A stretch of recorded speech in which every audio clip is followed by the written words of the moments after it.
Welcome to the very first episode of Dino's Video Tips. I am Dino Linsao. If you're new to this channel, please consider subscribing, that way you can stay up to date with all of my latest content. Now this is a brand new segment that I've been thinking about doing for a while now, where I wanted to mix in a bit of my past teaching background with YouTube and video today. And what I really want to do is help anyone out there who's interested in making better quality video for their YouTube channel. So just a little background on me. I did video production classes for 3 years in high school, continued that into college, but I never got a chance to finish my degree. Instead, I went on to become a paraeducator for video production at the high school I graduated from. Did that for 4 years, and then life got in the way.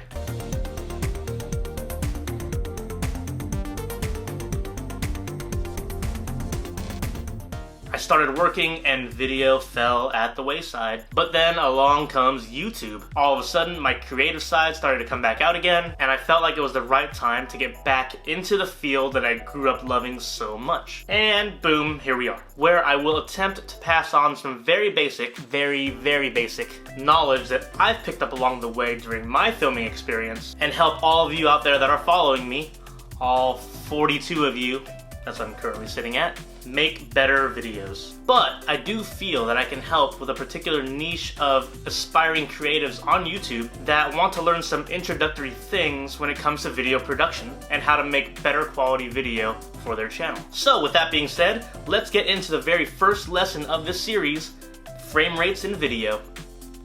Sorry for that long intro, it is episode 1, it had to be done. I promise I won't do it again.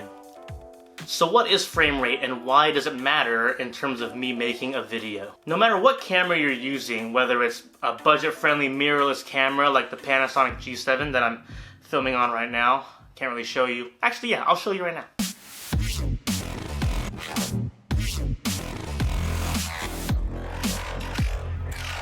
Or the popular option as of late, the tried and true smartphone. Frame rate can make a big difference in the way your video is going to look. Now, the frame rate can be adjusted on most cameras. On my G7, for instance, I have the option of filming in 24 FPS or 30 FPS in 4K video.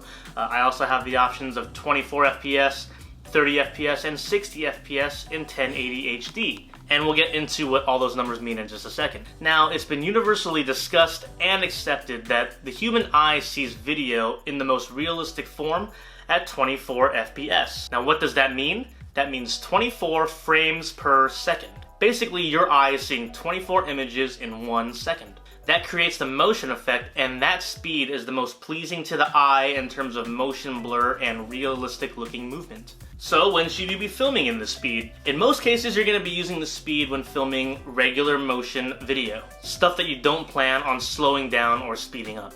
Also for parts of your video where the subject's going to be talking, maybe like an interview, or any other type of audio that you plan on using in your clip. So again, when filming in 24 FPS, you want to avoid slowing down or speeding up this video because it's going to look really choppy and really jumpy. Now, if you're filming something in 30 FPS or 60 FPS, or as some cameras are capable of nowadays, 120 FPS or 180 FPS, that's a high frame rate. This is the stuff that you're going to want to play with in terms of slow motion or fast motion. But on that note, you should only be filming in those speeds if you have a particular purpose for it. Basically, you know you want this particular shot to be in super slow motion to really emphasize that action. And basically, it's really simple to think about.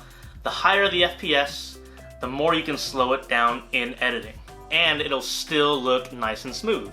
Here's a couple of real-world examples of the difference between each frame rate. Now pay attention to the motion blur you see and how different the movements can look in each mode. And make sure you pick the frame rate that fits your specific need for every shot to get the best quality video. Alright, that wraps up this first episode of Dino's Video Tips. Thank you guys so much for checking this out. If you guys found this useful or if you liked what you saw here, please hit that like button. And I look forward to seeing you guys all in the next video.